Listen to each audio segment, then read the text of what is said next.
what's going on out there? Thank you for tuning in to the Lethal Truth, where the truth shall set you free by any means necessary. I'm talking about mentally, not physically, but depending on your situation, you could be in prison, whatever I can say can help you. So 9 out of 10, sometimes it could be definitely fit physically. Excuse me for a second.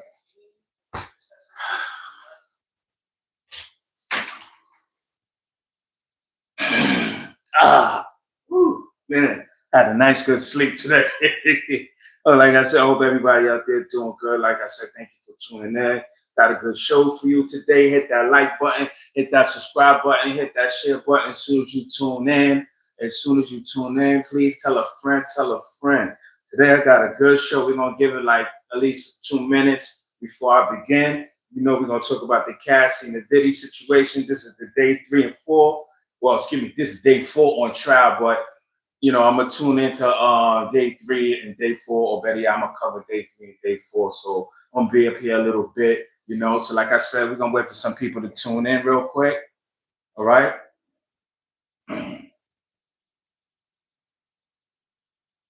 Hold on.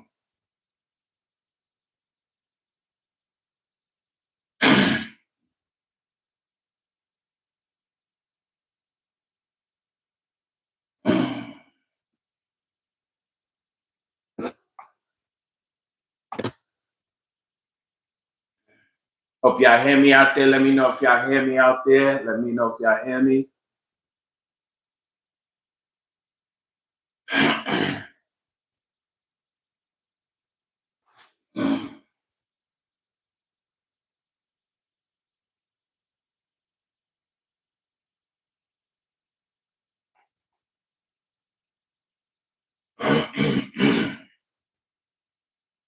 Let me know if y'all hear me out there. I'm pretty sure you do. Okay. I'll give it another minute before we begin. Okay. Thank you, Monica. Thank you, Monica. What's going on? I hope you've been having a good day. You know, I've been having a good day myself. Can't complain. Can't wait to be finished to eat some egg rolls and fried chicken. Not from the Chinese restaurant, but from my wife.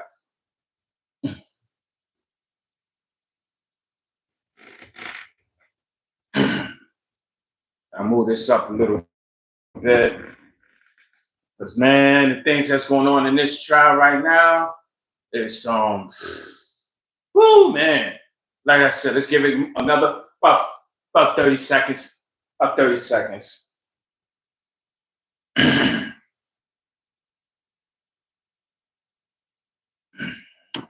Man, this trial here.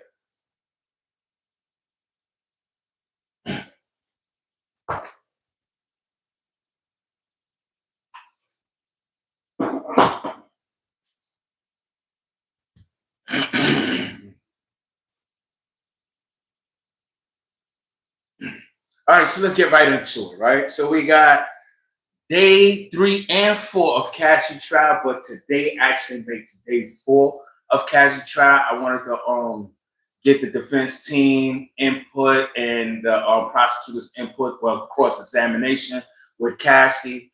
But before I begin, I want to say that after hearing day 3 and day 4, I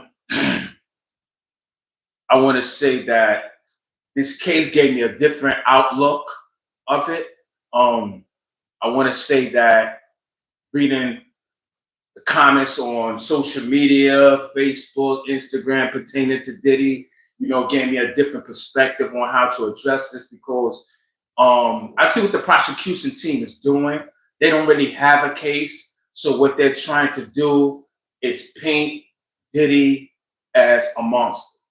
You know, when you have a high profile case and the district attorney or the assistant district attorney want to take on your case, and it's that high profile, and you got high profile lawyers that's involved as a defense team, what happens is these two teams, they're so powerful, and whatever especially whatever defense firm that the defense team, whatever the defense is working with, as far as the team, as far as connections with the media, whatever they get, whatever they want to put out, they pick up the phone, they call that news outlet friend and they drop a little leaks, and this is why we hear on TV, oh, this just came in. We got sources that say because they feed them certain information. So, when this whole thing took place, the district attorney office, they was working hard. They was contacting all types of news outlets. They was leaking information. They was trying to,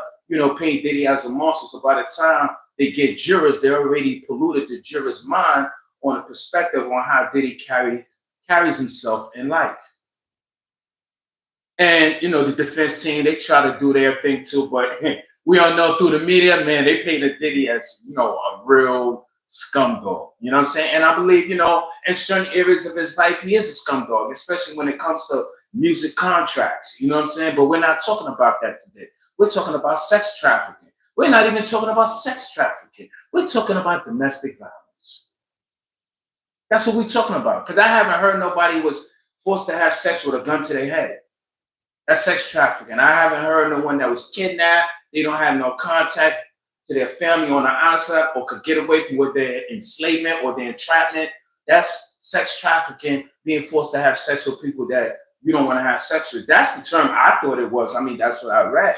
But reading Cassie's testimony, it gave me a different perspective. Now, the prosecutors, they definitely played the domestic violence card when it comes to women, because when they started to cross-examine Cassie on day 3, they presented the life that she has as like, what's love got to do with it type of movie. She was in a real domestic violence relationship that they claimed she couldn't get out of,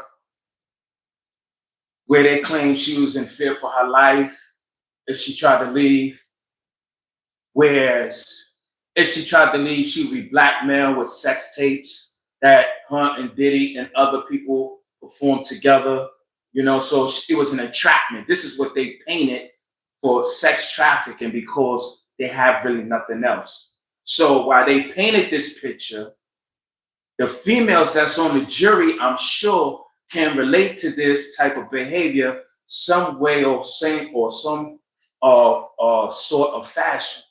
And I see through social media, reading the comments from females, they could relate to it too, because they're not even talking about Diddy on sex trafficking. They're talking about how he's abusing and he's a monster and he should be in jail for life because he put hands on Cassie. He kicked Cassie. You saw the video. They say nothing about him forcing Cassie to have sex. If that topic do come up, the first thing that will come to their mind is, well, of course she was afraid for her life because what he was doing. Not him forcing her to do it at gunpoint, but the things that he was doing gave her the character to know what kind of man he was, so she was afraid to say no. Example, you see the movie Friday. We all seen Friday. We know Debo's character. When Debo's character comes around, he don't have to put a gun to your head. Just knowing how he moves and how his character is, you're going to take your chain off, you're going to hide your money because you already know his character. See, this is the picture they're trying to paint with Diddy. So she would say, oh no, I had to do it because I was afraid he was going to get angry. And we already seen the videotape they played 1,000,001 times that the only thing they have of him putting his hands on her. So majority of the women that been through this will always say to their mind, this is not the first time. And I agree, that's not the first time. Just like it's not the first time she said, I'm leaving and came back. You understand what I'm saying? So I want you to get a perspective. And now I don't condone Diddy putting his hand on a defenseless woman. I have to say that because if a woman put their hands on another man, or definitely put your hands on me, then I put my hands on you. Just like I'm not supposed to put my hands on a female, you're not supposed to put your hands on a man, especially if you say men are stronger. You know you're not going to win, so why would you even try it? And majority of the women that's in the penitentiary right now is in there for blowing their man's or their boyfriend heads off, their husband or boyfriend heads off, or stabbing them, killing them for insurance money. We could go all day about that. You know what I'm saying? So we're not gonna make it seem like we giving women the key to put their hands on a man or do whatever they want with a man and get away with it because they're female. And that's vice versa. That's why I said I don't condone what Diddy doing, because I understand certain things on why she would come back, even though he put hands on her several times. But you should also know, during the cross-examination, Cassie admitted to attacking Diddy physically numerous times with her hands and her feet or any object she could pick up, and this will result in an altercation between both of them. You know, when you're a boyfriend, your girlfriend, and you're in a toxic relationship, and you see your friends or y'all out on the street and y'all fighting, and he's punching you and you punching him, and then after he beats you up and he get ready to walk away, you get up and you scream, curse him out. Those things, you entice it more. We've seen that. And this is the type of relationship that Cassie and Diddy admitted to on the stand. This is why on my thumbnail, I have victim or freak, and I have domestic violence underneath, because I have to ask the question, is this case pertaining to a victim or freaks? Or it's just all the above and domestic violence, right? So we gonna get into this, right? Okay, let's start, man. So now there's a few things that I don't have, far as the transcripts is concerned, because it's a lot, and I wasn't at trial, so I try to do the best I can. I wanted you to see the video of the hotel video, because now they released the longer version of it, because what we see on TV is just about, what, 10 seconds? This video is like 5 minutes long. I'm talking about, you see Cassie talking to Diddy while she's sitting down. There's no hands and feet, like she ran out of the room. I don't want to do this. And he just come out beating her, and he pulls it back. You know, they have a conversation. They have a conversation.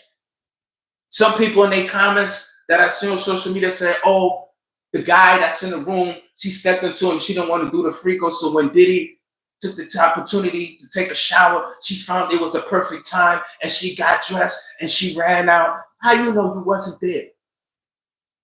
That's not what happened, as it was told in court. He saw something in her phone and her email, because normally that's what they do.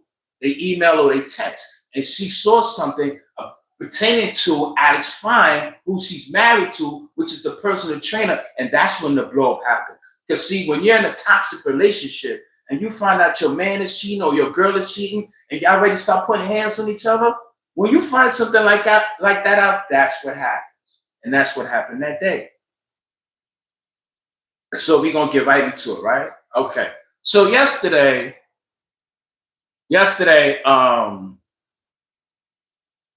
you know, the prosecution, you know, they was able to cross-examine Cassie, right? And this is something which some of the cross-examinations, what was said. Okay, I will start with Cassie saying, another time I saw them get dressed and grab guns and leave. Hold on now. Wait a minute. I'm a little ahead of myself here.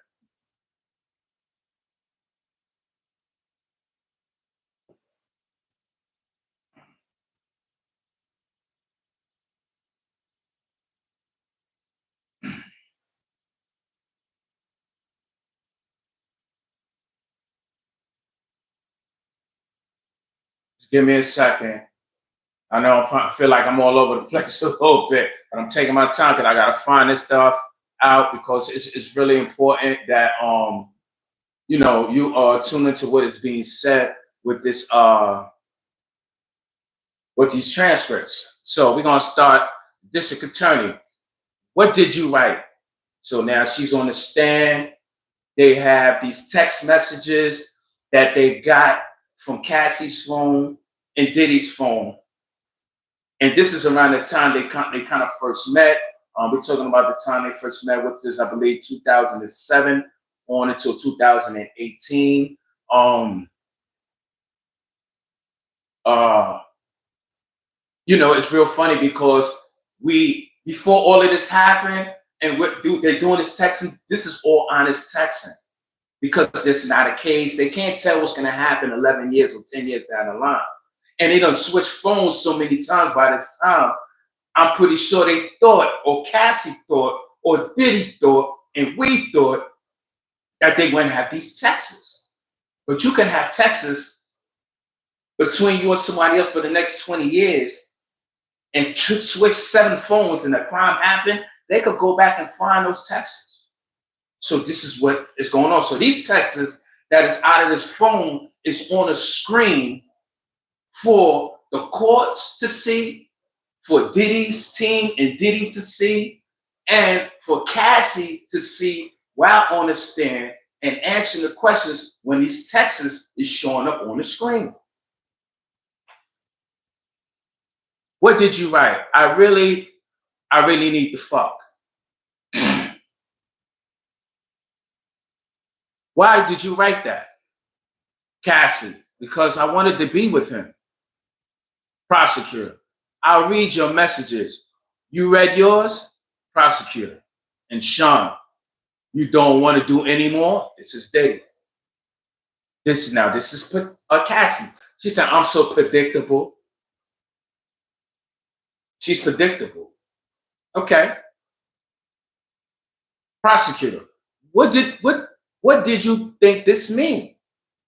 Cassie, that he knew I didn't want to do the freak offs anymore, but I then backpedaled. Okay. Why? To not make him angry. He could be violent. Prosecutor, will you get your outfit? Cassie, pleasure chest elsewhere. Prosecutor, did you get piercings? Cassie, yes. Sean came with me. Prosecutor, which of his homes did you have? Have freak offs in? Cassie, Miami, New York, and what other homes? Hold on now.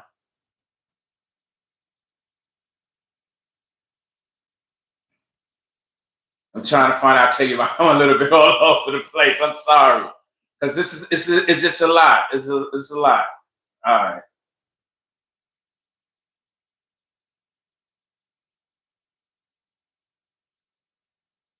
Oh man, I think some tells me I don't have it in order, so just bear with me. All right. Oh man.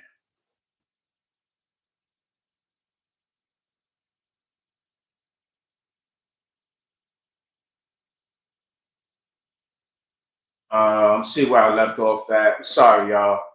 Taking my time. What other homes? Hold on.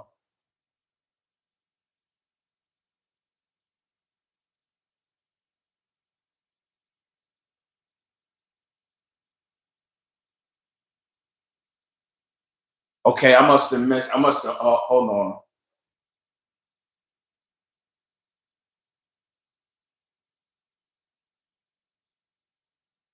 Okay, I'm gonna go as I think I missed something here, but I'm gonna just go along. I'm sorry, just bear with me. All right, District Attorney. Hold on.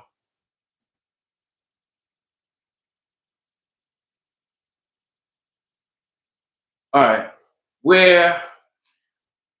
So I get a little comfortable here so you can see me. All right, where the freak offs, where they're freak offs, where you ran out of baby oil, objection. Now, Puffy team's objecting because we tired of hearing about 1,000 baby oils. Okay, we don't want to hear about no baby oil. Baby oil ain't got nothing to do with this case. You know what I'm saying? And what baby oil has to do is just lubricant. That's it. Your Honor, this is irrelevant. You also mentioned Astroglide, this district attorney. Defense, same objection, irrelevant. Judge, sidebar. He calling them up now like, yo, come on, man. What is this baby oil and all of this for? Why we need to? That's like the condoms have the center of this argument. Why you got to keep mentioning condoms? You know what I'm saying? So now after the sidebar, they said, okay, prosecutor, we were just talking about Astroglide. How was it used? Lubricant. Prosecutor, if you ran out, what? Cassie, we'll call either the staff or the bell desk and give them a tip. Prosecutor, were the freak offs lit? Cassie, initially it was candles, strong smelling, Glide, any other candle wax? Cassie, a few times poured on my body. Cassie, prosecutor, who set the temperature of the room? Cassie, Sean. I was expected to do the freak offs on my period. Prosecutor, did you want to do that?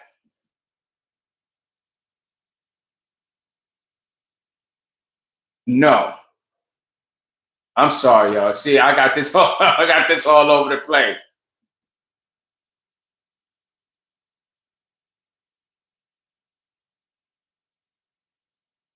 I gotta find exactly where I'm at. I'm sorry. See, this is the prosecution team.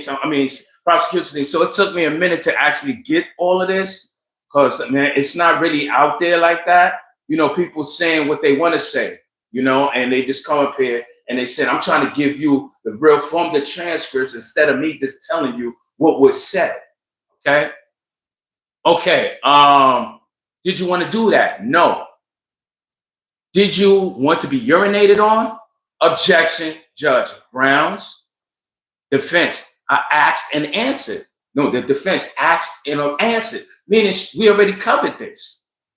Judge overruled, which means whatever you saying and the judge overrules, that means your argument is without merit. The defense team, the prosecution team can go ahead and answer the question. If they say sustain, that means that they cannot present that question and it's irrelevant, has no merit, there's no legal standpoint, just move on. And the prosecution team will ask a different question, right? So Cassie says, judge said overruled. Cassie, no, I did not want it. Prosecution team, how did it feel? Cassie, it was disgusting. It was too much. I choked. No one could think I wanted it. Prosecution team, why were you choking? Cassie, too much urine in my mouth. Prosecution team, who else urinated on you? Cassie, Sean. Prosecution team, did you want Sean urinated on you?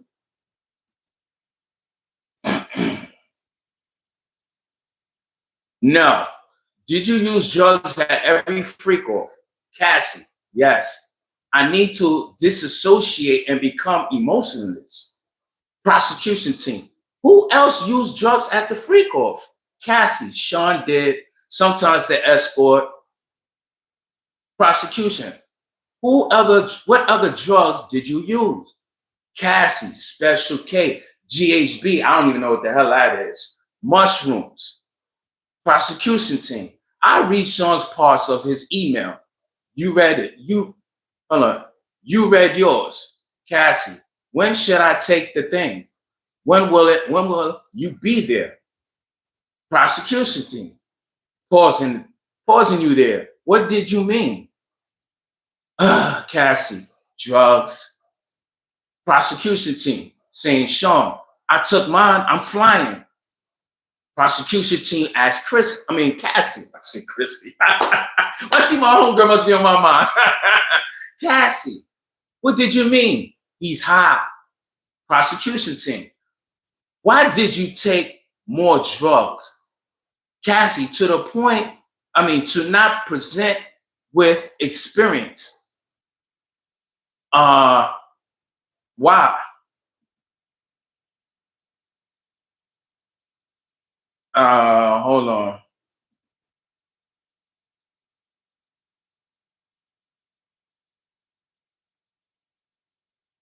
She said, why? How did it make you feel? Cassie, I was high, so I didn't feel much, dirty and confusion, and that he was happy with me. Wow. Why did you feel you couldn't say no? Cassie, I didn't want to make him angry or upset after he shared part of himself with me. So this is an ongoing relationship. So now they're in a lifestyle. They're really in a lifestyle where now you got to call escorts because this the swinger thing came up. Remember when I first started talking about this? And I say, yo, listen, what y'all don't know out there is that Diddy is in the lifestyle with Cassie. Like, this is a lifestyle party. This is lifestyle things they're going to, not just a party, but they're doing it outside. They're doing it, excuse me, behind closed doors, not just at parties, which means they have an open relationship to the point where they have rules and boundaries where they discuss that they're going to be open in a sexual relationship with other people to please other people and themselves. You're following me? Okay. Now, when you go to these parties or you in what they call freak offs, there's always drugs around. There's always alcohol there.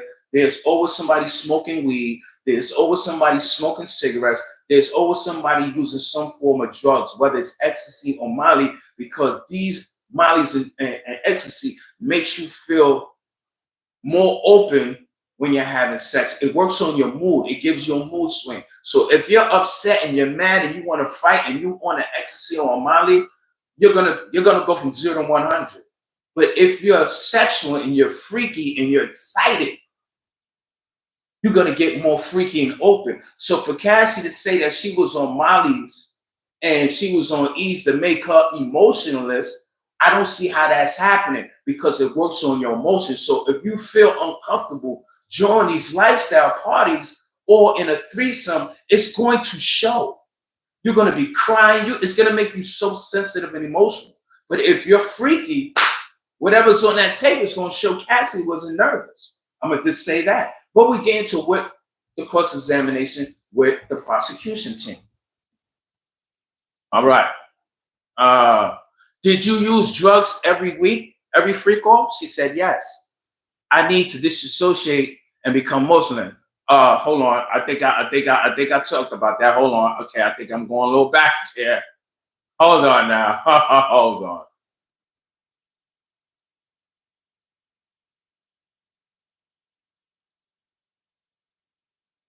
Y'all all right out there? All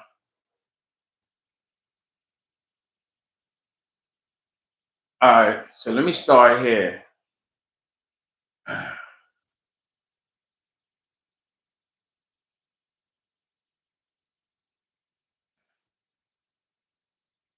Okay, hold on a second.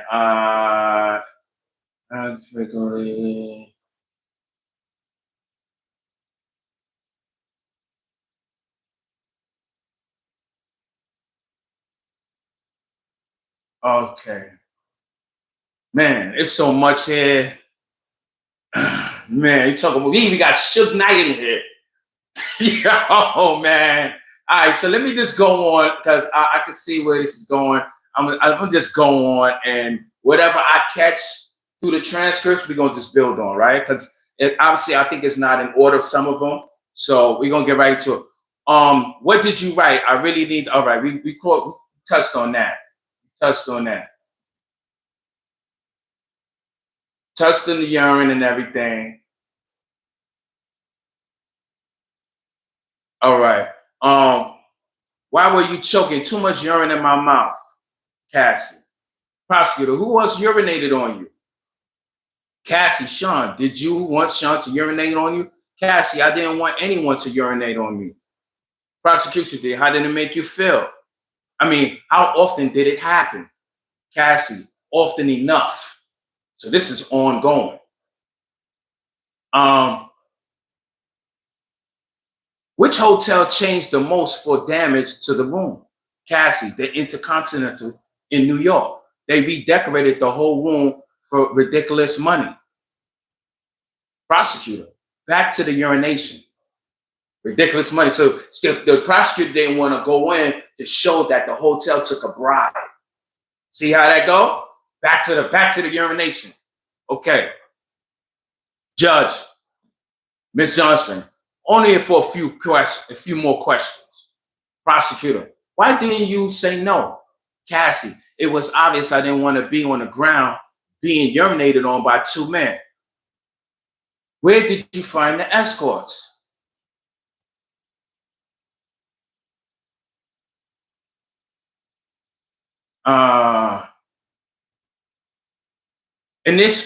Cassie, initially Craigslist. Judge, we'll be back here. Now, Judge is like, yo, we need a break. This is getting too crazy. We need a break. Okay, now they're back, Judge, Cassie, this is the judge. Security or he bought it himself? Prosecutor. The escort, Dave, do you know his real name? Cassie. Clayton Howard. Prosecutor. Who is this? Photo shown to that witness. So the photo was shown to Cassie. She knows him. She says, Daniel. Prosecutor team. What service did you use? Cassie, a dancer service. So here's Cassie calling up escorts to have the freak off. And she's calling a dance service. This is not Diddy making these calls. This is her. This is all in Texas. This is someone that testified that she's uncomfortable with the freak offs. She don't want to do this. But in order to find the escorts, the prosecutor is asking her, where do you go find them? And she says, a dance service. So this is her way of finding the escorts. She already testified previous to that yesterday that she found all the escorts, and they counted up to 13 that they always frequently have freak offs with. So she will make these calls to these men, not Diddy. All right. Prosecution team, Johnson. Do you recognize Jules? Now, this is the guy that was actually in the hotel room in the Intercontinental. She said, yes. And what cities do you have freak offs with Jules? New York, LA, Vegas. So this dude, he's a constantly bold. This is what we call in a lifestyle when you decide to always call another man in a room.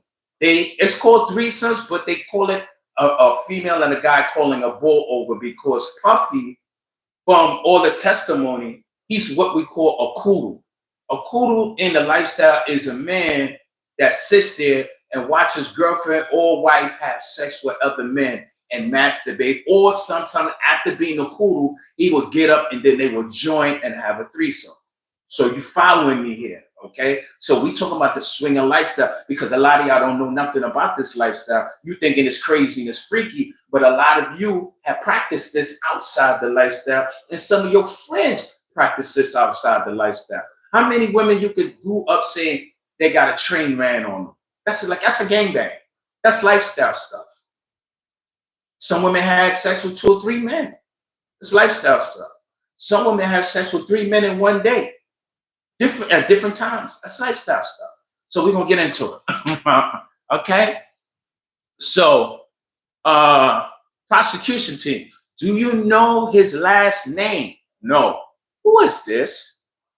Oh, I know him as the Punisher. Woo! Now, she know this guy by the nickname. See, this is all sexual names. This is all like BDSM. Like BDSM, these guys that's BDSM or females, they have certain names. Like the guys will be like Sir Lancelot, Master, or Mistress this. This guy's name is the Punisher. He has a code name. Okay. Do you use drugs at every freak off? So we've been to that. She said, yes, this dissociate myself, right? We've been through that. Okay, hold on. Okay, how did you make money if your records weren't being released? Cassie. I did hosting parties when Sean approved them. Prosecutor. What comments did Sean make about your physical appearance? Cassie, that I look too Mexican with my hair like that. Prosecution team, how did he like your nails? Cassie, white, French tip. Prosecution team, here, Cassie. It varied. I shaved my head in 2009. Prosecution team, your body, Cassie. He told me to work out, prepare for the freak offs. Prosecution team, how did you feel about this comment? She said it varied, right? So I'm assuming it made her feel good sometimes, and it didn't make her feel good at times because she felt more immature. You know, when I heard this, it reminded me of Hugh Hefner. Because before Hugh Hefner died, a lot of these females came out in the open and say how they were sexually and physically and emotionally abused by Hugh Hefner in his whorehouse, which is called the Playboy Mansion. And he wanted, and for the females that wanted to be Playboy bunnies, that was considered a job, and you had to be his woman. And you get an allowance. In order for you to sustain this allowance every month, you had to eat what he wanted to give you. You had a workout team because he wanted you physically fit. He wanted you to look presentable for white men or black men of color, whatever. And he wanted you to have, as far as your hair, he wanted them all to have blonde hair. So he would dye it and they will all look. That's why every time you saw him with the Playboy bunnies, they all looked alike. They all looked similar because this was this requirements. But you don't see him up there on a federal court for sex trafficking. What's going on? All right. All right. So here goes the prosecution team. How often were you in contact with Sean's staff? Cassie, daily. Prosecution. Who in these photos? I mean, who are in these photos? So they present her with photos now. Cassie, Christina, Carmen, and Miss Fletcher. Prosecution. What did you call Miss Karen? Cassie, KK, prosecutor. And who's this? Cassie, D-Rock and Sean's security team. So we talking about D-Rock from Bad Boy era. I mean, from the Junior Mafia. This is Biggie right hand man, right? This is the same one who was dealing with Little Kim. All this is all freakos these people have, man. Because Kim was dealing with D-Rock and dealing with Biggie's other man and other men. So this is like these people was like in a circle, but we're not trying to get into that. We're getting back into this Cassie thing. Prosecution. How frequently were you in Sean's residence? Cassie, all the time. Prosecution. Did they all have safes? Cassie, yes. Prosecution. What did you observe in them? Cassie, cash, jewelry, cameras and videotapes, guns in LA, New York, Miami, and in New Jersey, Alpine House, and Alpine, New Jersey. Man. Okay. Judge. Subharian. I'm assuming that's his name. Ready, all rise. So they come back in court. I'm assuming they took a break. I tell you, I'm getting a lot of all of this a little piece by piece, but I'm trying to put it together for you to understand the cross-examination. So you can understand the mindset of Cassie at this point, because the prosecution team is showing you now that Sean is control of everything in her life. Where she goes, who she has sex with, the drugs. He got her drugged up. And this time, she said she met him at 21 years old. We're going to get to that. It wasn't 19. It was 21. This is what she should understand. Because this is how she got involved with Ryan Leslie. I mean, this is around the time she put Ryan Leslie. Oh, we're going to get into that. So we're going to continue. Prosecution team. Ms. Ventura, in what cities did you respond to ads on Craigslist? This is for the freak-offs. Cassie, in New York, prosecutor, did you respond to the ads on the back page as well? The back page. She was answering ads on the back page. She says, yes. So here it is. Cassie is looking for the male escort. She's going on Craigslist, right? And she's going on the back page. And everybody knows what back page is about. So she's going to look for them. She's going to find the guys that she's attracted to so she can have freak-offs with to please Puff, because Puff is a cool. He wanted to see his girl have sex with other men. So she's going out there to find men with his permission and the financing or whatever money he's giving her allegedly to buy these escorts, right? Or purchase their time. Prosecutor, objection. No, excuse me, prosecutor. Who directed you to the communication with escorts? Objection, defense. Prosecutor. Who, if anyone, defense, same objection, assumes a fact and not in evidence. Prosecutor, did you ever reach out to the escorts independently? She said no. But another time she said yes. We're going to get to that, right? She says no. She never reached out to them independently. This is her cross-examination with the prosecutor. We didn't even get to the defense team yet. Prosecution team. Did you ever not use an escort who arrived? Did you ever not use an escort who arrived? Cassie. One couldn't perform, so Sean sent him on. Okay, couldn't get it out. Prosecutor. What was a safe escort? No, what was a safe escort? Not a cop, not someone.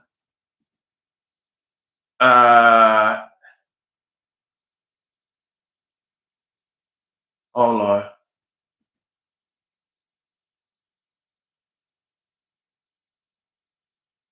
Man, this hair's all over the place. It's all over the place. I'm sorry. All right.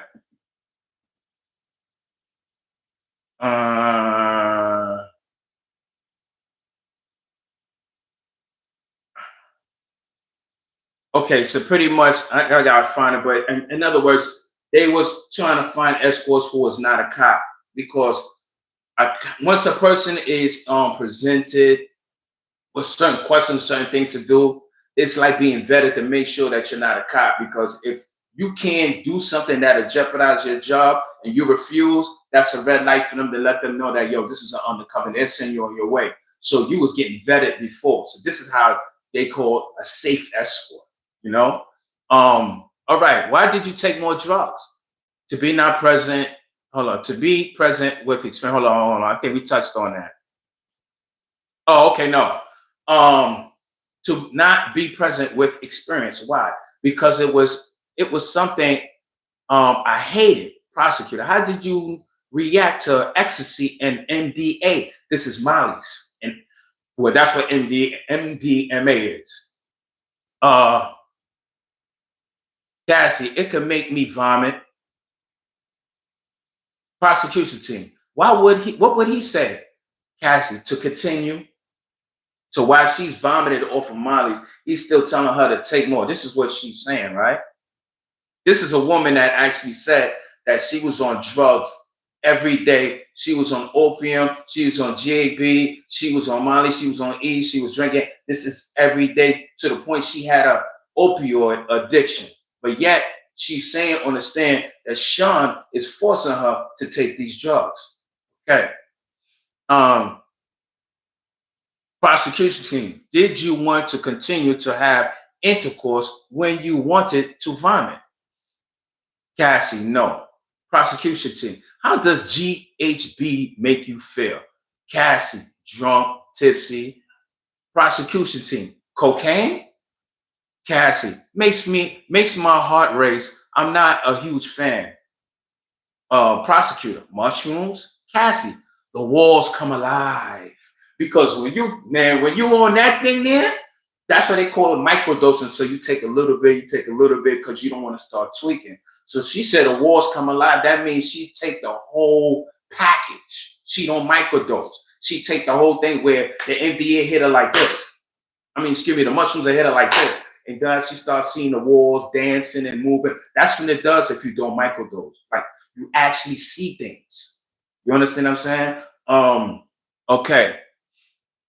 So just that we'll take a break and come back, right? Okay, so now to get into cross-examination with Suge Knight. Hit that like button, hit that like button, hit that subscribe button, please. Hit that subscribe button. Hit that share button. Tell a friend that I'm up here tonight. Tell a friend. The prosecution team now. Do you recall an incident between Sean and Suge Knight? Cassie, yes. We were having a freak off in LA. D-Rock came in and said Suge was down at a diner. Sean drove over there. Prosecution team. What was your reaction? Cassie, I cried and I don't do something stupid. I cried and said don't do something stupid because we all know the relationship between Suge Knight and Puffy back in the Biggie days with Tupac, the Bad Boy, the Death Row era, the East Coast versus West Coast. It was a real heated moment. At that time, Cassie was probably 9 years old, 10 years old. So she really wasn't out there like that. These was grown men dealing with these type of issues now, right? So now I'm assuming he's in LA. This is what's going on. He hears Sugar's at a diner. He like, yo, let me go talk to this man right now, right? Prosecution team. Were you ever handed a gun? Cassie, yes. We were going to a club in downtown LA. We'd taken mushrooms. I was high. I was told to put the gun in my bag. I was freaking out. Prosecution team, a driver, a security, and Sean? No, excuse me, prosecution team. Who was present? Cassie, a driver, security, and Sean. Cassie, another time I saw them get dressed and grab guns and leave an SUV. How long were they gone?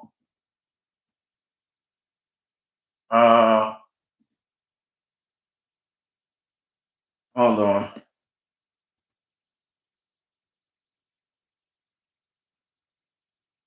Trying to find it. Sorry. Trying to find how long were they gone?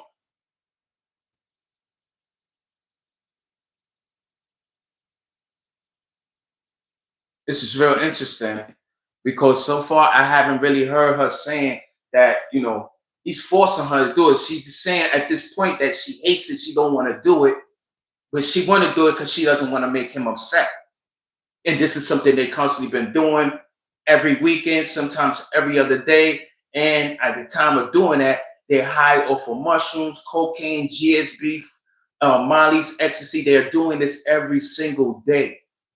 Now, I'm going to be real with you. When I was younger, I used to do Molly's and ecstasy sometimes every day. Right? And I'm going to keep it real with you. You're not in your right frame of mind when you're doing this because it works on your emotions. Whatever you feel, you're going to do. And whatever the consequences come later, you deal with it later. Sometimes you just be doing things that you don't normally do. You start talking to people you don't even normally talk because it makes you talk. That's what ecstasy and Molly do. It makes you talk. It makes you be friendly. And you talk so much, people be like, oh my God, shut up. So imagine if two people's on the Molly. They talking for 6 hours straight. And they having a good goddamn time just talking. Ain't got to be no TV on. They could be in a room with just some liquor and some cigarettes and a conversation. They'll have a blast. So imagine they on both mindset at this time. But yet, Diddy's making her do all this she's saying. Right? Okay.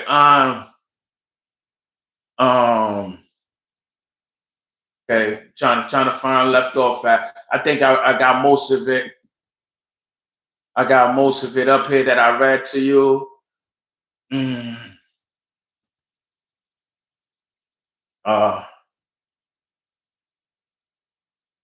Yeah, pretty much. I think I did read. I read the prosecution team. Cross-examination. I think that was it for yesterday. It was a lot more. Of course, it wasn't just that. It was a lot more. Look at this. The prosecution team asked a question on the stand. They said, who is this? They showing her an email. And it's an email between, she says, an email between me and Sean. They asked her, what did you call him? Cassie says, Pop. Why? Cassie, he asked me what I called my grandfather. I did it, but now I think it was disrespectful. She did it then, 9 years ago, 10 years ago, 11 years ago, for several years. But now that she said, but now I think about it, it's disrespectful. So she decided 11 years later, calling him Pop Pop after her grandfather that she loved so dearly, who named this only for him. She decided right then and there that it was disrespectful, right? So I'm assuming she stopped calling him that at that time, right? So all right, that's pretty much her. Hold on.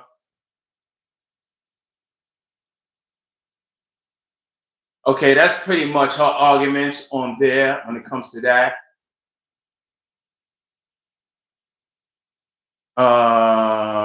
Okay. Um, she said one time, this is like I'm assuming the brand the spinoff from Suge Knight, when it was cross-examined about Suge Knight. Um, she said another time I saw them get dressed and grab guns and leave in an SUV. The prosecution team. How long were they gone? Cassie, 30 to 40 minutes. Prosecution team. Let me switch topics. How soon into the relationship did Sean mention voyeurism to you?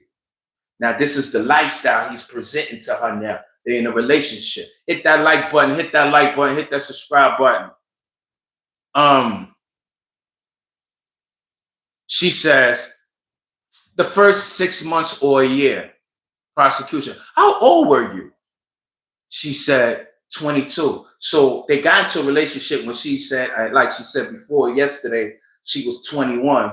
But when he presented this to her, this lifestyle, voyeurism and everything, the freak off, it was 6 months into the relationship to a year. That means everybody previous to her knew about his freak offs, knew what he wanted, and they was a part of that relationship if they wanted to be with him.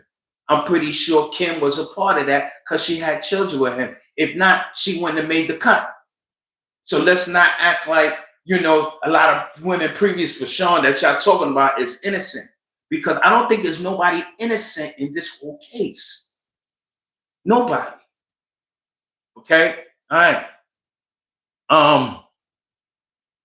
Prosecution team. Why did you agree to try a freak off?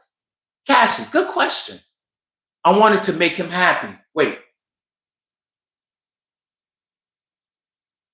So she's telling us she's agreeing to do these freak offs. She is agreeing to go to swinger parties. She's agreeing to have an open relationship and sleep with another man because she wanted to make him happy.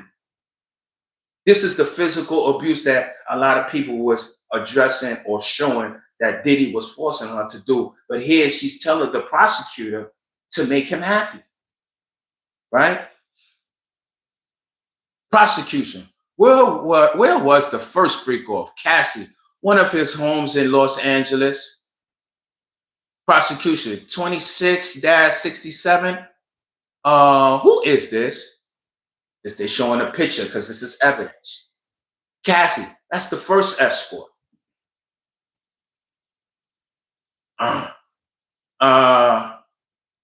Okay. Sorry, I told you this thing is a little bit all over the place. Okay. Do you know his name? Cassie, no.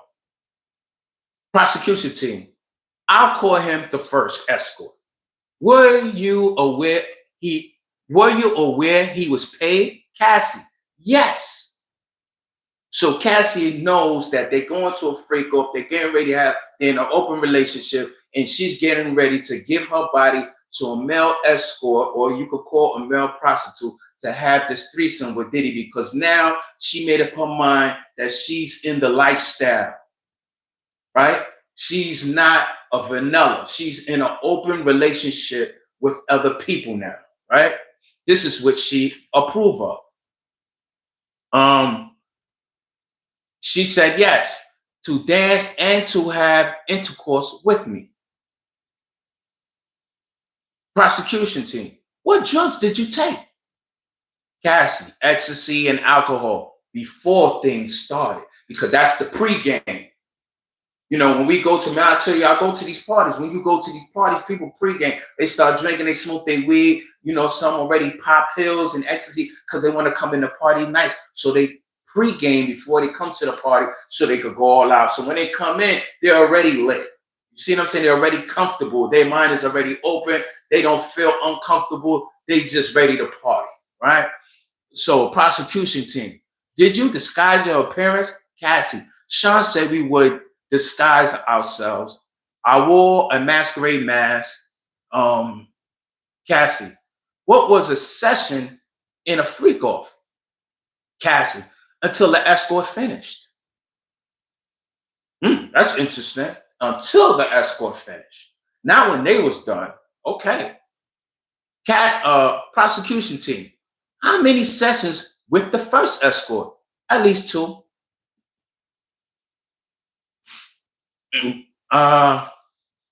Okay.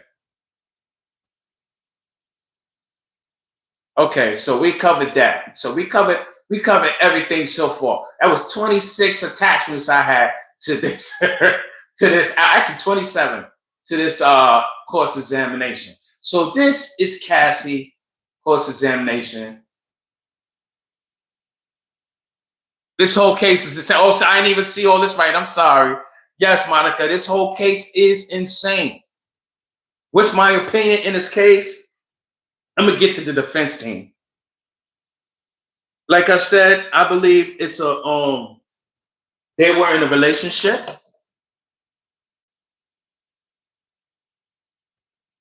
I believe he was always a swinger. He was in a lifestyle, and people like him, he feels that whoever I get with has to be in a lifestyle with me, or if not, I'm a smash and pass and go my way. Or you could be down with the flow and I take care of you. And I believe that Cassie went with that flow because she saw a life like no other. Okay. Because we don't get into the defense. I see that she was with Ryan Leslie, who, was unfortunate as well. Didn't come from a good financial background like her. And he was a struggling artist. He had a song or two out. It was making waves for at least because you have a song or two out don't mean you're a millionaire. And she got introduced to Puff. Puff took a interest to her because she's a very good looking woman and she's young, and he liked that young thing, and he presented himself to her and she saw the opportunity. She didn't know about his lifestyle yet. This is my opinion. She didn't know about his lifestyle yet. And when she decided to start sneaking around with him, life started to change because I'm sure when he said, yo, I'm going to send some driver to come pick you up. Unlike Ryan, I'm pretty sure like a Maybach came and picked her up. The Maybach got the curtains. It's riding smooth. It got the AC.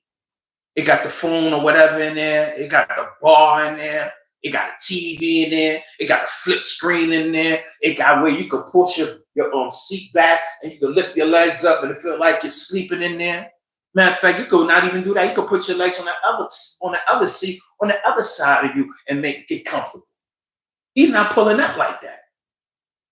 And then when she pull up to his house, she's pulling up to a $30 million mansion that got about 16 rooms, a pool, a jacuzzi, a tennis court, and whatever.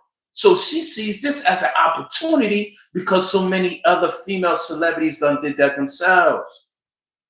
A lot of other baby mamas had done that themselves. They got with guys that were celebrities and got pregnant. And that right there was like money in the bank. So when the relationship didn't work, it was time to cash in.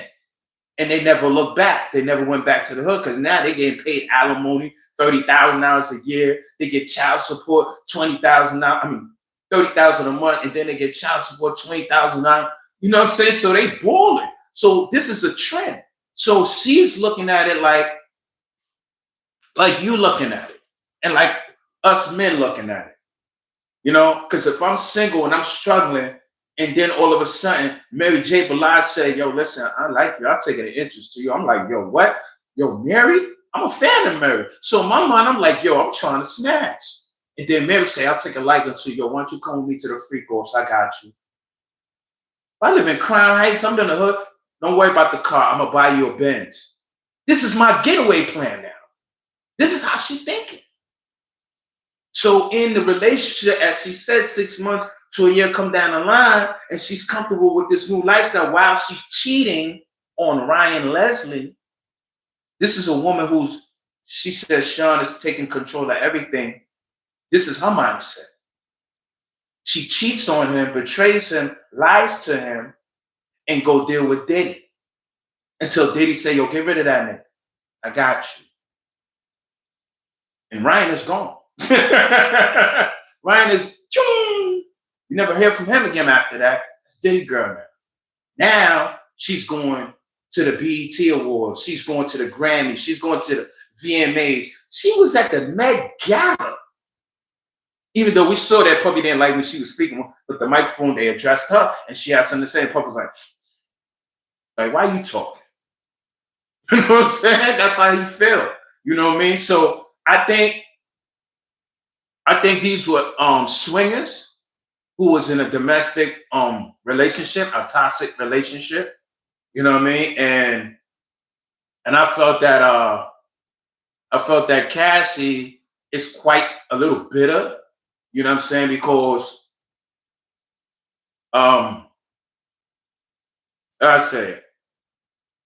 because she did everything probably Young Miami didn't do. And she left her whole career.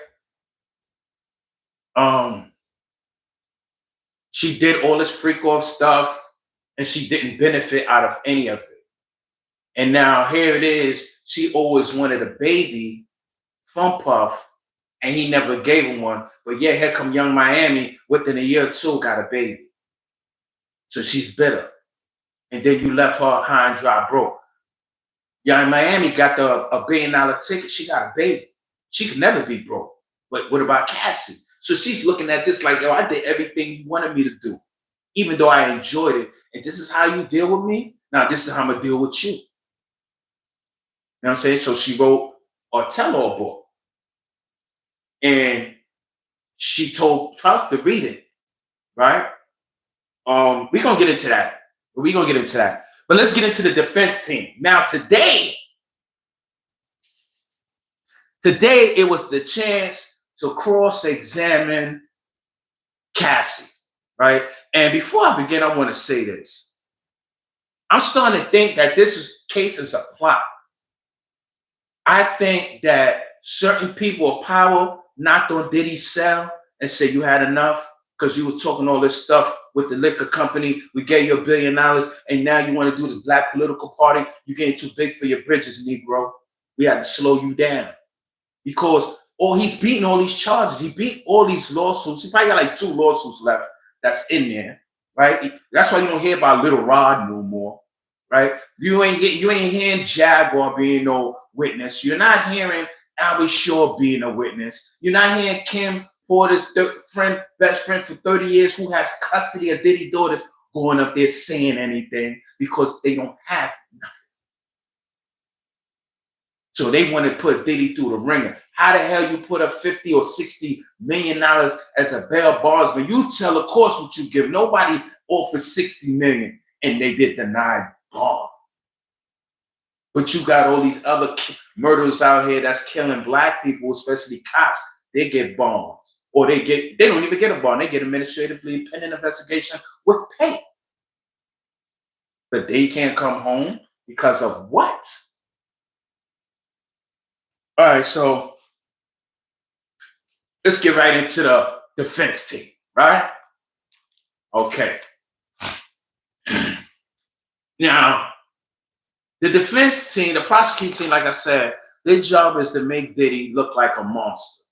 Their job is to pry and play on the females that's in the jury and those of you females that's out there feelings when it comes to domestic violence, and you would judge him based on the fighting in the toxic relationship that they had that you feel he has control of totally, instead of looking at the facts when it concerns sex trafficking. So far, we just hear about getting high and domestic violence, and she's saying that she wanted to do the freak off because she didn't want to make him angry. That's not sex trafficking. That's like I said, that's a toxic relationship. That's you doing something for your man because you don't want to upset him. A lot of us do things for our women. We don't want to upset them and vice versa. Can you agree? All right, now look, the prosecution team. The defense team, Puffy's defense team. I would say the defense team's questions. You took care of Puff for 11 years. You loved him for 11 years. You both was in love for 11 years. Cassie, yes. So she believed that Puff loved her for 11 years. She never questioned that Puff never loved her. Are you listening to me? All right. You call him Sean, the defense team. You call him Sean. Because we noticed that through the prosecution, she always calling him Sean. Cassie, yes. Everyone will call him Diddy, P. Diddy, Puffy, but I called him Sean. See, when you start calling people by their first name instead of their street name or whatever name that everybody else is, it means you have a special place in that person's life and that heart. See, this is a relationship. This is why she calls him Sean. I have a homeboy, his girl has a name called Coco. I say, yeah, man, you know what I'm saying? I had to call Coco. You know Coco. He said, I don't call her no goddamn Coco. I call her by her real name because that's her fiance. He ain't calling her no damn Coco. It's like my wife don't call me no slugger. She'll ask everybody, oh, you seen Slugger? But she don't call me no slugger. Get the hell out of here with that. That's a personal relationship. Okay. The defense team. Would you guys break up and constantly get back together? Cassie, yes. I loved him and I believe he loved me too. With love and passion. So for the past 11 years, they always broke up and got back together. So she was always finding the opportunity to not be hostage, not be caged, because she already said it for the past 3-4 days. She had an apartment in Los Angeles and she had an apartment in New York, and she would spend time with her friend, forgot her name, Mrs. Morgan. They'll say Mrs. Morgan. She will go hang with her. So Cassie had opportunity to always leave Puffy's side to go wherever she want to go. So she wasn't caged down. Get where I'm coming from? Okay. All right. The defense team, they're introducing an email now. This email is on the screen. It's an email for everybody in the course to see, including the news reporters in the back that's spying, right? You and Puff sent loving text messages to each other. Cassie, yes. The messages, again, is on the screen, like I said. The prosecution wants to object. No, object. They don't want this. Because like I said, these text messages we think will be deleted for years, but it's not. And the prosecution team don't know where the defense team is coming at. They could show them whatever evidence they have, but they don't know what they're going to use. So they're blindsided. Wait, object, you got texts? So they're like, wait a minute. The judge says overruled. Why? You was able to show your screen texts, so the defense team could show their screen texts. You can't object to that, right? Now, this is a message to Cassie from Puffy. It makes me so happy that you will fly to ATL to see me. I miss you. Cassie, I will fly anywhere. I love you, and I am a lucky woman to have you. I love you. She feels lucky to have him because now she got Diddy, the man that got the keys to the city. She's waking up in $60 mansions. She's flying. She's going to award shows. She's rubbing shoulders with Jay-Z, DJ Khaled, Dr. Dre, all these big time producers and rappers in these music award shows. She feels lucky. I love you, right? This is a text from BlackBerry. This is, like I said, this is around the time they met from 2000, I believe, 7 on, for the past 10 or 11 years. So everybody around this time in 2007, they was using BlackBerries. I had a BlackBerry in 2010. So around that time, everybody had the BBM chats. You remember that. So Puff will call her BG, but for baby girl, and she will call him Pop Pop. So it wasn't, yo, bitch, come over here. Excuse my language. It was, yo, BG, yo, baby girl. Come in. And she was like, well, Pop Pop, see, this is a relationship. This is not sex trafficking. This is a relationship. This is between a man and a woman that's in love, that has an open relationship with other sexual partners. You following me? All right. Okay, August 12th, 2009. Puff says, I love you so much and it makes me want to cry. Damn. Cassie responds, you hungry, Pop Pop? Like I said, that's what she calls him, right? Another BlackBerry message in 2010, 2 years into the relationship. So she's already having free calls. She said from 6 months to a year. So they're already having free calls with multiple different escorts, some of them the same people, and she's enjoying it. She's getting high, and she's enjoying the fruits of life that is given to her, because 2 years later, in 2010, 2 years in the relationship, she's calling him Pop Pop, and he's calling her BG, and she's a full-blown swinger, and she's on drugs. This sounds like sex trafficking to you? This sounds like he's forcing her into the sex? This is 2 years later into the relationship. Look at the text. Did it make you miss me? I guess it was a text was not. Did it make you miss me? Cassie, I miss you a lot. You didn't even respond to my last text. Miss him a lot. Didn't respond to the last text. So she's still with him. She still loves him. They in this lifestyle. 2 years into it. April 4th, 2010.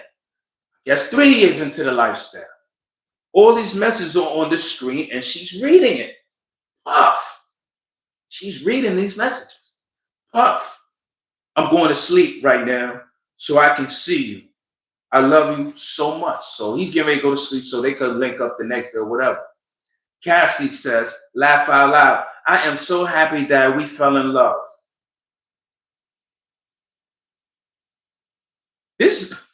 I'm just got to keep saying this ain't sex trafficking. I just can't see it. Because nobody sex traffics somebody they in love with, and you're not going to tell somebody you're in love that you're sex trafficking. This is her messages. This is her messages. And Puffs. August 15th, 2009. Cassie, amazing. I love you so much to the point I don't care anymore. I'm looking forward to making our relationship public, private. Because around this time, she's dealing with Ryan Leslie. She don't care now. She ready to get rid of this dude. She ready to make it public, and she ready to break his heart. And she don't give a damn how he feels, because she with the man she wants and the man she loves. Because she's signing into a life that she's enjoying. What? I'm doing this. I'm sleeping with other men and maybe other rappers. That hasn't come out yet. It's only day 4. They got about 6 weeks of testimony and more evidence. So we don't know where this is going. But I did hear that they was having threesomes with Suge Knight. I haven't gotten that yet, but we stay tuned. I'm saying stay tuned. So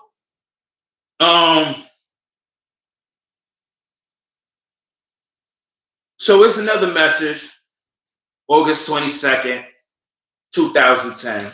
Cassie, so you hung up. You're not spending time with me? I don't need your money. I need you. I need your time. This is not how a relationship works. So now she already know he's on his 2-timing bull crap. Like he's doing him. He's like, I've been there, done that. You know, I had that upside down all around the board. This is my play. This is my play point. I'm not gonna say my bottom bitch, because I was thinking like that as I was gathering this long, because it seemed like he's dealing with you and dealing with Young Miami, but Young Miami didn't get into the picture yet. But he's dealing with other women. And she knows this. She said this. She said that Puff had various different women.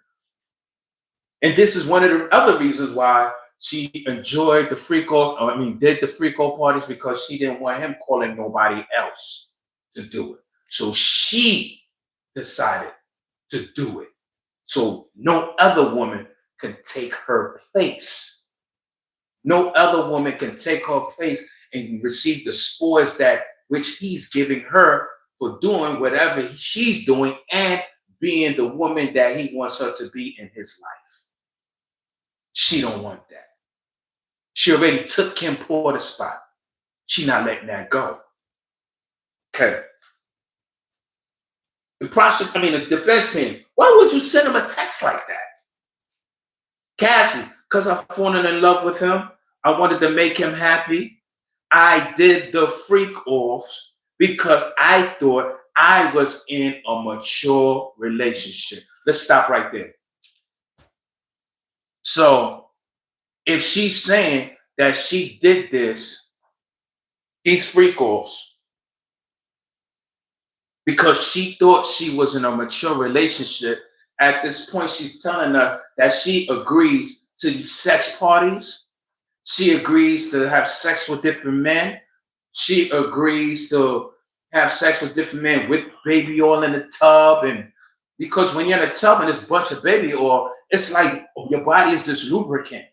So you don't really have no dry, when you're dealing with a woman, she's dry. You're not really dry because you're in a tub full of baby oil, especially now if you're being introduced into anal sex. Easy lubricant. You're in a big jacuzzi full of, this is why he's getting all this baby oil. This is his fetish. How many of you have a fetish? You got a foot fetish? Like pretty feet? You like females with big butts? You like a man with a big hang horse penis? This is your fetish. Some females don't like big penises. They said it hurts. See, this is your fetish. So this is puff fetish in a lifestyle. Everybody in this lifestyle has a fetish. That's why they got different terms for voyeurism and bull and unicorn and threesome, because all of these categories is a fetish, right? So Cassie says, I love you so much. You make me a better woman. This is what's going on. This is what she's reading. The text that she's sending to Puffy during their relationship. I love you so much. You make me a better woman, a better daughter, a better sister, a better friend. I can't wait to have a baby of my own with you. He's so exciting. You're so exciting and an entertaining guy. This sounds like the monster that that y'all painting out there. This is coming from her mouth. This is coming from her table. This is what she's reading on the stand. August 5th of 2010. Puff, I miss you already, which means they must have linked up, had they freak offs, did whatever they did. Now they separated. She's able to leave and go where she want to go. That's why he's texting. He ain't talking to her.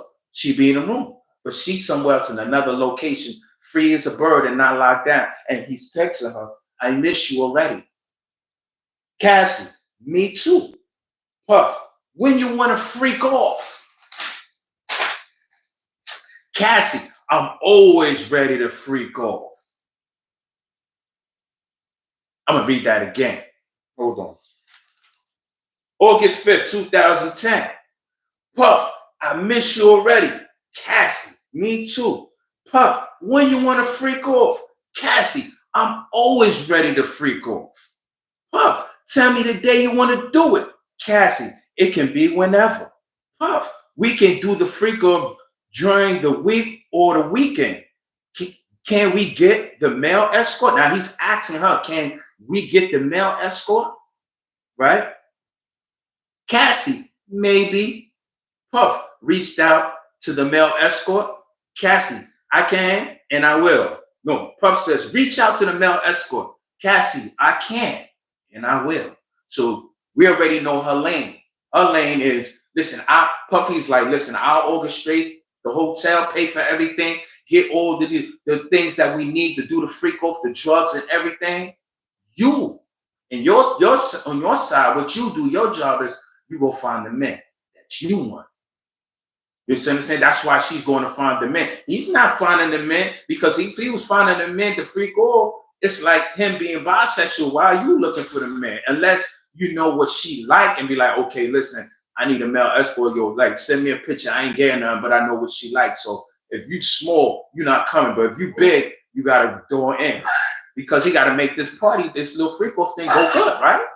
All right.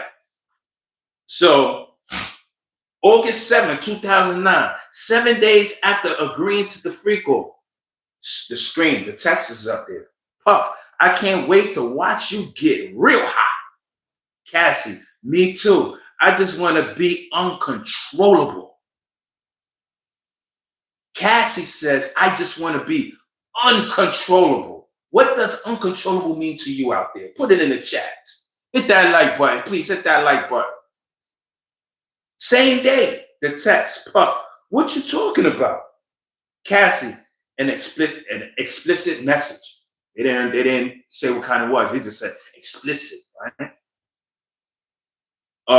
Puff, I can't wait to do that. What I want to see. That's what I want to see. Cassie, I can't wait either to do that freak off. I don't know what she sent. Whatever it is, well, Puff seen the picture and was like, yo, I'm down with that. Yeah. And she like, yo, she's just like, yo, I can't wait to do this freak off. These are swingers that's talking to each other, a couple. Puff, I'm so horny. Cassie, oh my God, I was about to text you the same thing. Puff, you supposed to be seducing me all day. Cassie, LOL, I'm nervous. I feel like I want to fuck. Puff, I'm so horny, I can't concentrate. Cassie, so what we going to do? I'm going to buy the candles and set up the room for the freak off. So now she's going to set things up now. She's getting ready to set it up so she could have a freak off and get some big wee. While Puff is doing everything financially. She's setting it up on her own. She's going to buy the scented candle. She's not going to the corner store. She's not going to the 99-cent store. She's going to an explicit store to get certain scented candles. And with Puff money, you know they're not getting no cheap candles. They're getting some real exciting looking things, man. Okay. Cassie, no. So this is all on the stand. All on the stand. Cassie's reading her texts. The defense team is asking her, what do you mean by this? And so what I'm saying is what she's reading and what's going on in the courthouse. August 18, 2009. Cassie, I just deleted our video. It was the freak off video. Puff, I'm going to do it again. So she has a copy of the video. This is not out of her reach. This is not hidden. She has videos of herself as well. And she has videos of Puff as well. All right. Puff, I'm going to do it again. Cassie, do you have any more pills? Lawyer asks, what kind of pills? This is the defense team. Puffy's lawyer. What kind of pills? Cassie, opium, narco. December 9th, 2009. Puff, the things I want to do to you, I want you to come more than ever. Cassie, I like that. I want to give you the same. I want to feel like you are my husband. I feel safe. I feel safe when I am with you. You are the only man I'm doing this in my life. Now, I kind of understand why her husband, Alex Fon, kind of walked out the room because he probably never experienced none of this. And he's like, imagine hearing your wife said, I'm pretty sure she told him, listen, baby, I'm going to tell you some things that you don't know, but you have a feeling of. And she told him what she wanted him to hear. But with the defense team get up there, they ask on her and showing stuff that her husband don't know, and he's pissed off. That's why you saw him walk out that car room so mad. He's like, you calling male escorts? You doing all of this? You taking all these drugs? I'm pretty sure he knew she was doing drugs because that's how he met her. But all these type of freak offs, I'm pretty sure he didn't know about all that. He probably knew a little bit of something here and there, but not this type, not this deep. He's actually seeing how much she's in love with Puffy. I'm gonna keep it real as a man. A man don't want to hear that. Even though we may know, we don't want to hear how much our woman that's with us is in love with that other man, because in back of our mind, especially something like this, we're asking ourselves, do you still love him? Obviously, you have to be to go through all this. You ain't just cut off that love overnight. So, all right. So on her birthday, on the 21st birthday, Puffy shows up at her 21st birthday. She just turned 21. He's with Dallas Austin and Britney Spears. She shocked, oh my God, Britney! You know what I'm saying? He's top tier. Puffy. He coming out party, so you know everybody's like, oh, you got Puffy in? So she feels, real special. He kissed her for the first time at her birthday party. While she was with Wayne Leslie, who was 10 years older than her. So this is not her first time dealing with an older man. She was 21, just turning 21. This guy was in his 30s. Puff was older than that. Feel where I'm coming from? So this is not something where, because he was older and he was manipulating her. No, she just have a fetish for being with older men. That's it. Right? Okay. Now, while she was in a relationship with Ryan Leslie, she was with Puff at a hotel. While she was in a relationship, she was in a hotel with Puff doing the freako. So everything I read to you, doing the transcript, the setting up the lifestyle within the 6 months to a year, she was already cheating with Ryan Leslie. She was already going to swinger parties and giving herself to multiple different men while she was with Ryan Leslie. So what she was telling him when she appeared at home, was she deceptive? Was she manipulative? Was Ryan a victim? Did she become an abuser to Ryan? This is the stuff I have to ask, because she also admitted on the stand that in order to break away from Puff on frequent times of the week or the days, she will make up fake flyers and she will post it with Puff help to seem like she had a show. And then she would say, I have to go fly out, knowing she was going to see Puff and she was going to swinger parties, or he was throwing his swinger parties and they was having freakos, and she was with multiple other men while her man was at home happy for her and her success while she was going to make that money doing shows, which she was not doing. Is her word credible? I'm asking you. Since we want to put relationships and saying she was in a toxic relationship, was the relationship toxic with Ryan Leslie? Like I said, was he being abused?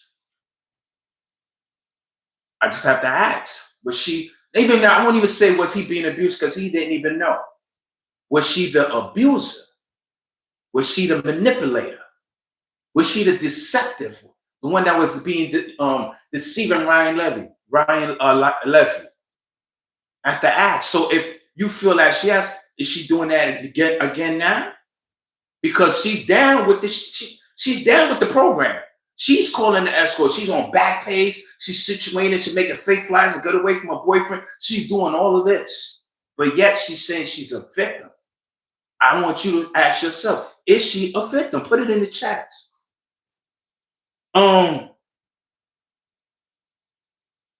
So she said Puff also was the first one to introduce her to anal sex. You see, this goes back with the baby oil in the tub. See, that's lubricant right there. It's an easy access. You don't have to say, oh, wait, get KY jelly. And then, no, you in a tub full of baby oil. You don't need that. I wonder if they was using protection. Well, I'm talking about joining the freak offs. Maybe the guy was, but I'm seriously no, them two wasn't. At this height, with all these drugs in their system, all the alcohol, they was having raw sex. As she said, I want to have a baby from you. So, of course, they was having raw sex. So, if you're in a tub full of baby oil, I know anal sex was going down. I know it was going down. Now, Cassie said in the beginning of the freak offs, They use masks so no one would know who they are. They will pick. Sometimes they will pick an escort, and they will wear masks, and they will have their freak off. As I said yesterday, one of the escorts said that during one of the freak offs, they had a mask on, and just by Puff's voice, he knew that was Puff. Come on, everybody knows Puff voice. He's on the TV. He's on American Idol. He was on what's that set? Making a Star. He was on all these videos. He's hosting award shows. He's on a lot of songs. So we always know Puffy voice without even looking at Puffy. So the guy knew that was Puffy, but he said, I didn't know that was Cassie. He said he didn't know that was Cassie until a couple of times later. So this was the disguise to keep her covered. Puffy, I'm assuming, didn't even care. He was like, listen, you know who I am. I'm doing what I'm doing, but I'm going to keep her face covered because she's not ready yet. Right? Until they were ready, and then they had the masks removed, and they was having their freak offs. A text July 9th through the 31st of 2011. Now we all the way to 2011. Cassie, again, she's still on the stand. The defense team, Cassie text, I want to make love to you before the freak off and after the freak off. I know a lot of couples in a swinger lifestyle, they do that. It's like they seal a deal before they open themselves up to everybody else.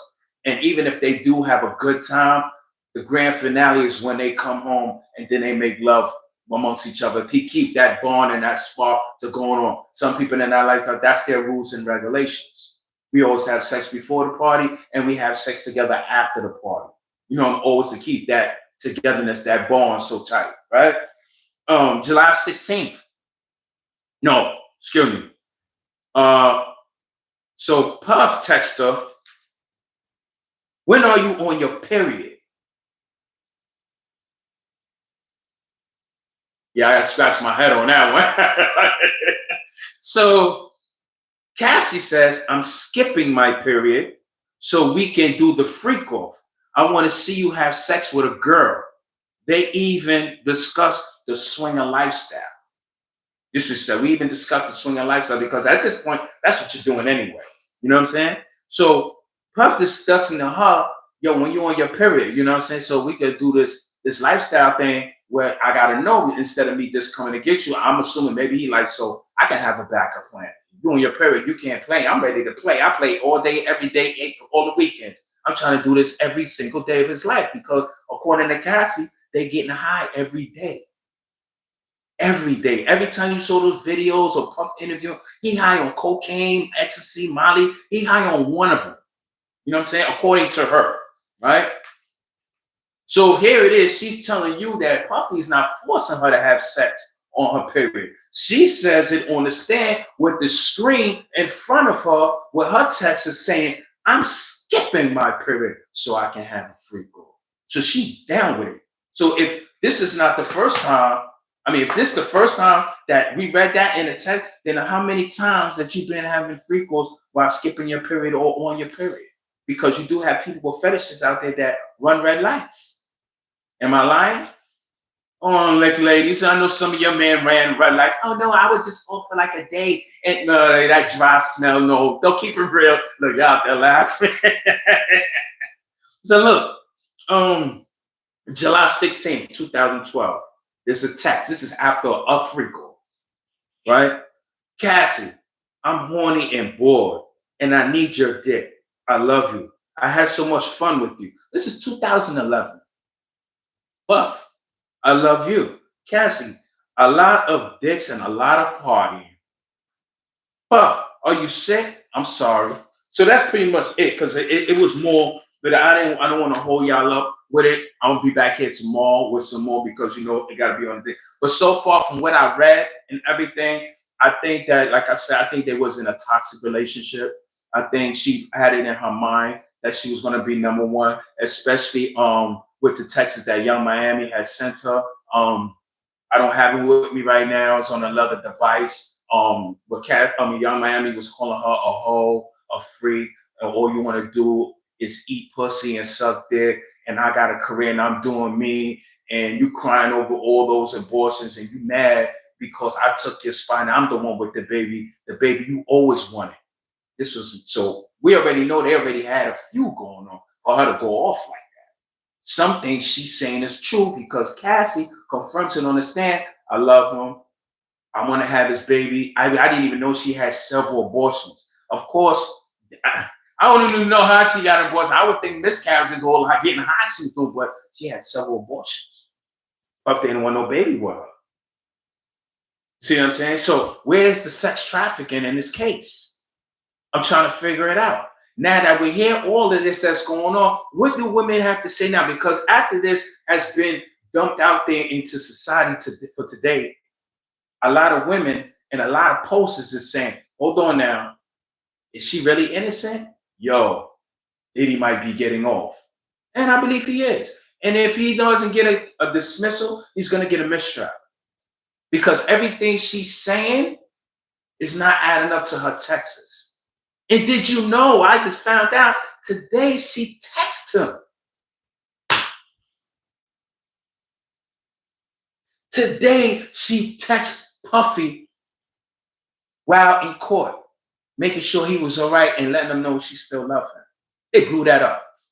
Why would you contact him? If you are afraid for your life and this man is beating on you and smacking you up and making you do this and making you do that, then why are you texting him still till this day? Wow, he's in trial for sex trafficking. And you are the key, number one witness of the case. Nobody else. You're the key. So when I say the key, that means stop telling me, oh, yo, the trial ain't over. They got more people. They got cross-examined. They're not the star witness. It don't matter. We got the star up there. She is the backbone of the case. And look what she just did. This is why I said I believe that they just wanted to slow Puffy up. They don't want him in jail. They want him to suffer for the things that he was doing. And he was hurting people financially. Puffy was part of the gatekeepers. He flipped the script. They teaching him a lesson. Now, one of his friends is on his side. They probably sending messages, some of them, but they can't be associated with it because they got big contracts. And this is why Puffy gave her the $30 million. And she said that, yo, I brought the book to him. I wanted to show him my pain and suffering and what I went through. And I told him, if you don't want this book to go out, pay me for the rights of the book. Why would he need to have to pay you for anything? Why would you even give it to him? Because that was an extortion. If you don't want this book coming out, I need you to pay me. You didn't have to do that. You could just do like any other person. Put the book out and let him get the backlash. And you make your money. Isn't that what Superhead did? She didn't. She had sex. Don't look at her, but she had sex with Ja Rule, Ray J, DMX, Bobby Brown, Shaq. She didn't come and say, listen, I just wrote this book. I better give me some money. I'm putting it out. She didn't even warn them. She just put it out because she wanted to make her own money for being on her back. But Cassie didn't want to do that. Cassie said, pay me the rights for this book. And Puffy said, I ain't giving you shit. Crazy, you trying to extort me. This is his woman or his ex. And you trying to extort me with a book? Come on, man. This is what they do in the entertainment world all day. This is how he thinking because he's been in it for over 20-something years. Actually, over 30. So she decided that, okay, well, I'm gonna sue you then. He said, why are you gonna sue me? Because she know you ain't gonna get that much for the book like that. And he'd probably be working behind the scenes to get it put down anyway. So she said, okay, well, I'm gonna put in a lawsuit. So the lawsuit happened. And we like, oh, yo, she's saying this and saying that. And he's like, oh my God, he sees the backlash going. There's people in his ear, yo, listen, you got to give her that $30 million because you have contracts with important companies. You have contracts for $5 million here, $10 million there, $3 million there. You got the liquor company where you're making like $60, $70 million a year. You'll be losing more than giving her $30 million. $30 million ain't shit. give her the 30 million. And he gave it to her, and you said, and I said, oh yeah, he got something to hide, but it's a business deal because he'd be losing more money. He'd be losing more money if he don't give her the 30 million. So he gave her the 30 million. Now go your way. Now I really don't want nothing to do with you. Now the tape comes out. Who leaked the tape? Cassie didn't have access to it. So who leaked the tape? See, it was a plot from the beginning. That's why I said I think people were working behind the scenes now to get him off. Because I never seen a case like this before. I never seen a person will beat a RICO case. The RICO case was just suspect. I looked it up. You can't get a RICO case by yourself, but it's very rare.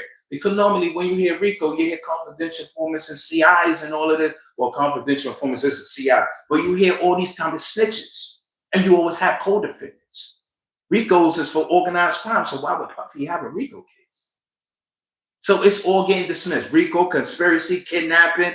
They mentioned Kid Cudi's car getting blown up. But all he said was, better chill for that. His car get blown up, and then his car get blown up. And she said, it was Puffy. But that's what she said Puffy said to her. You know what I'm saying? So I don't know what's what.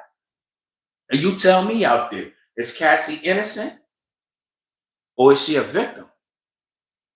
Or is she both? Or is she just a big manipulator? Who knows? I don't know. I'm not gonna talk down on her. I do think that she's bitter and she wanna hurt him, but I think she don't want to hurt him because if you look at the testimony that she give with the prosecutors and the testimony from the Texas on Diddy's phone and her, and she's admitting to it and she's adding things on. It makes it seem like, yo, what are you hurt? Are you being sex trafficked or are you down with it? Because you booking rooms and you buying candles and you know what I'm saying? This sounds like somebody who's being forced to have sex. This sounds like sex trafficking. No, this sounds like a bunch of threesomes and Koodle and Swinger like to me. That's what it sounds to me. Hit that like button. Hit that like button. Hit that like button. Hit that subscribe button. Hit that share button. Yes, I went in today. Cassie, man. Cassie, I'm waiting to see what they got next because from what I see right now, it seemed like Cassie just gave up the whole case. She just gave up the whole case.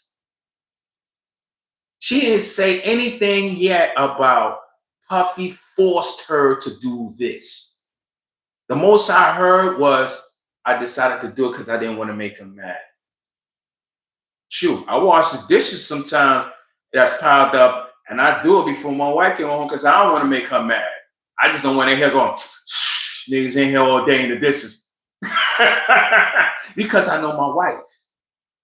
I don't want to be having a cat litter like that. Or there's 7 other people in there, but we do it because we don't want to hear each other's voice. We don't want to hear why you didn't do this. What I'm trying to say is each and every one of us do things because we know how our partners move. And we do it because we don't want to make them upset or we just don't want to hear their mouth. And that's what Cassie's at. That's what she's saying. Listen, I just wanted to do it because, I didn't want to make him mad. And then she goes into the vents, and then she make it look like she down with the shenanigans from the beginning to the end. Now it lets you know I don't know what to believe. Now the jury is like, yo, what the hell's going on here? Well, what? That's why I said I think this case is out of here. I think they're gonna lose this case, or it's gonna be a mistrial. But I believe it's definitely gonna work in his favor. So with that being said, I want to say good night. Thank you for listening. More than likely, hopefully I'll be here tomorrow because, they got another line and things. The prosecution got to get up there with more evidence. So we're going to see what's going on out there tomorrow. So with that being said, y'all have a good night and God bless. Later.